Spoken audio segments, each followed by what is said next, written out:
Welcome to Kavitha recipe Tamil. இன்றைக்கி பார்க்க போகிற ரெசிபி வரலட்சுமி விரதத்துக்கு வீட்டில் நெய்வேத்தியத்துக்கு ஒரு சக்கரை பொங்கலும் ஒரு பாயாசமும் செஞ்சு எங்கள் வீட்டு தெய்வத்தை எப்படி வழிபட்டோம்னுங்கிறத பார்க்கலாம். இது கூடவே போன வாரம் ஆடி மாதம் கடைசி வாரம் எங்கள் வீட்டுக்கு சுற்றி திருவிழா தான் நடந்துச்சு. அதில் ஒரு அம்மன் கோவிலிருந்து வரும் சாமி ஊர்வலமாக வரும். அங்கே தீ மிதிக்கிறதுக்கு இவ்வளோ மக்கள் பக்தர்கள் போய்கிட்டு இருக்கா பாருங்கள். அந்தளவுக்கு ரொம்ப நல்லாயிருக்கும். அந்த கோயில் நல்ல வைப்ரேஷன். இங்கே டி நகர் பஸ் ஸ்டாண்டு பக்கத்தில் தான் இருக்குது இந்த அம்மன். வேம்புலி அம்மன்ங்கிற கோயில். இங்கே அவ்வளோ பக்தர்கள் போகிறா பாருங்கள். அவ்வளோ வேண்டுதல் நிறைவேறதுனால தான் அந்த கோயிலுக்கு இவ்வளோ கூட்டம் இருக்குது. நீங்கள் என்ன வேண்டிக்கிட்டாலும் உடனே நடக்கும். ரொம்ப பவர்ஃபுல் இந்த அம்மன். அவ்வளோ சக்தி வாய்ந்தது. நாங்களே அடிக்கடி போயிருக்கோம். எங்கள் அனுபவத்தில் தான் சொல்கிறோம். நீங்களும் இந்த மாதிரி வர முடிஞ்சிச்சுன்னா அந்த கோயிலை சுற்றி இருக்கிறவங்க நீங்கள் போய் கும்பிடலாம். அந்த கோயிலில் ரொம்ப நல்லாயிருக்கும். இங்கே ஒரு சிவப்பு கயிறு கருப்பு கயிறு இந்த மாதிரி கட்டி ஞாயிற்றுக்கிழமை வெள்ளி செவ்வாய் அந்த மாதிரி டயத்தில் கூட சுற்றி போடுவாங்க. அவ்வளோ நல்லா இருக்கும். உடம்பு முடியலைன்னா அந்த மாதிரி ஒரு நல்ல காரியம் அந்த மாதிரி நீங்கள் போகிறதுக்கு தடையாக இருந்துச்சுன்னா, பில்லி சூனி அந்த மாதிரி இருந்தால் கூட இந்த கோயிலில் போய் நீங்கள் சுற்றி போட்டு வந்தீங்கன்னா கண் திருஷ்டி எல்லாமே விலகிரும். ரொம்ப நல்லாயிருக்கும் இந்த அம்மன். இப்போ நாங்கள் இருக்க வீட்டு வாசலில் தான் போய்கிட்டு இருக்கோம். இவ்வளோ பேரும் அங்கே போய் நெருப்பு மிதிப்பாக இந்த மாதிரி வேண்டுதல் வச்சு வருஷத்தில் ஒரு நாள் இந்த மாதிரி போவாங்க. ரொம்ப நல்லாயிருக்கும். இந்த வீடியோ மூலம் எல்லாத்தையும் நீங்கள் தெரிஞ்சுக்கலாம் வாங்க. நாங்கள் வரலட்சுமி விரதம் இப்படி தான் கும்பிட்டோம் வழிபட்டோம். அதுக்கு நான் இப்போ சக்கரை பொங்கல் நான் செய்ய போகிறேன். ஏற்கனவே நிறையா பாயாசம் சக்கரை பொங்கல் வீடியோலாம் அப்லோடு பண்ணியிருக்கோம். நீங்கள் அதையும் போய் செக் பண்ணி பாருங்கள்.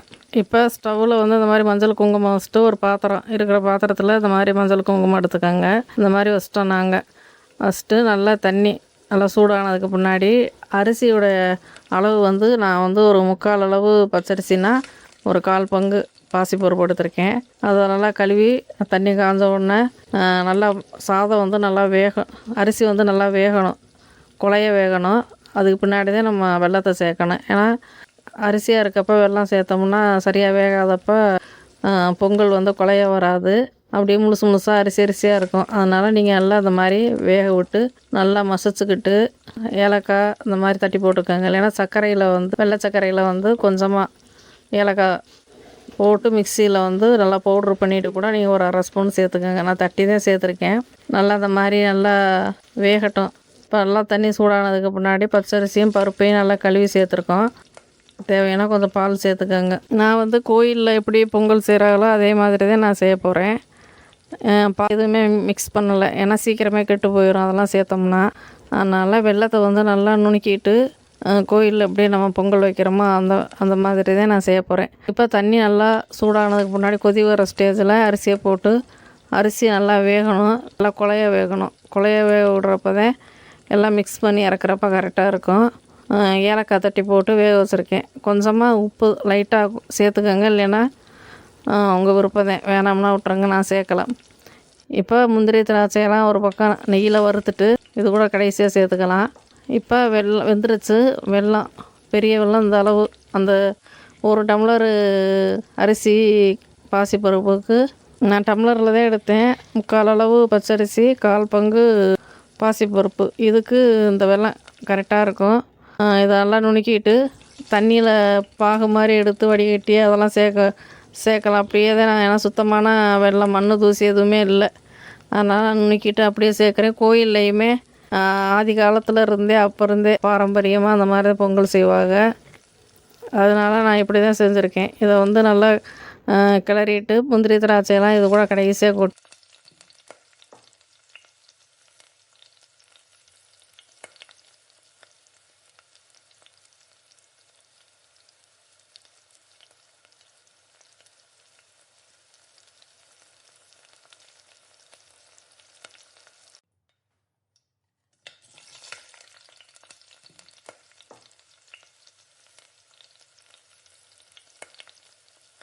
நெய் ஊற்றி ஸ்டவ் ஆஃப் பண்ணிக்கிறலாம்.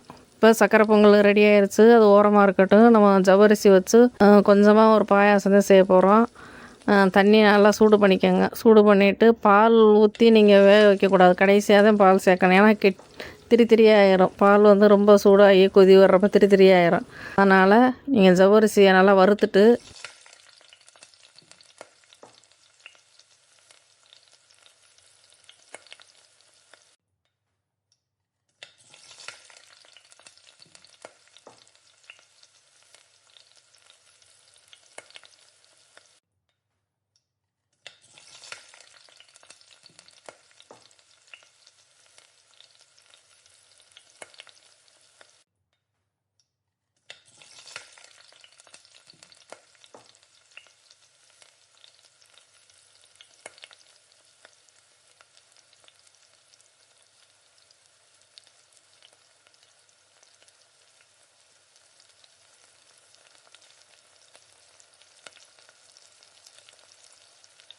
தண்ணி ஊற்றி நல்லா தண்ணி கொதி வர்றப்ப ஊற்றுங்க. இல்லைன்னா நீங்கள் அப்படியே கூட நல்லா வறுத்துட்டு சூடாக இருக்க தண்ணியை ஊற்றி நல்லா வேகட்டும். நல்லா வெந்து வர்றப்போ உங்களுக்கு தெரியும் நல்லா திக்காக இருக்கும்.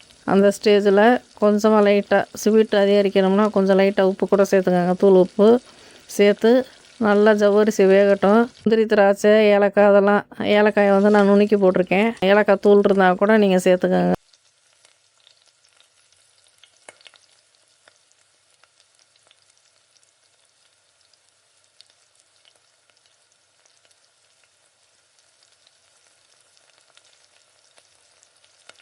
இப்போ முந்திரி திராட்சை ஒரு நெய்யில் இந்த பக்கம் வறுத்து வச்சுருக்கேன். எண்ணெயில் இல்லைன்னா நெய்யில் கூட நீங்கள் வறுத்துக்கோங்க. முந்திரி திராட்சை லைட்டாக வறுத்துட்டு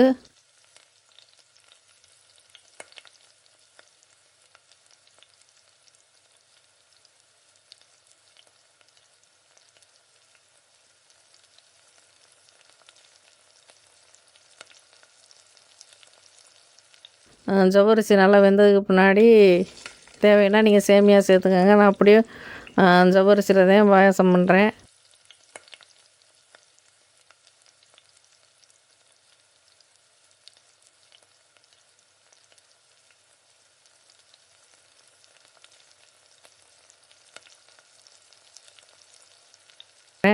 பால் வந்து காய்ச்சி ஆற வச்ச பால் கடைசியாக ஊற்றி இறக்கிக்கலாம்.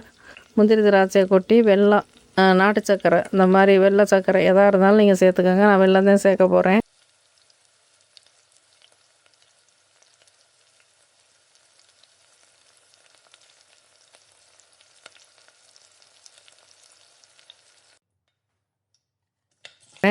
பால் வந்து காய்ச்சி ஆற வச்ச பால்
கடைசியாக இந்த மாதிரி ஸ்டவ் ஆஃப் பண்ணிக்கோங்க.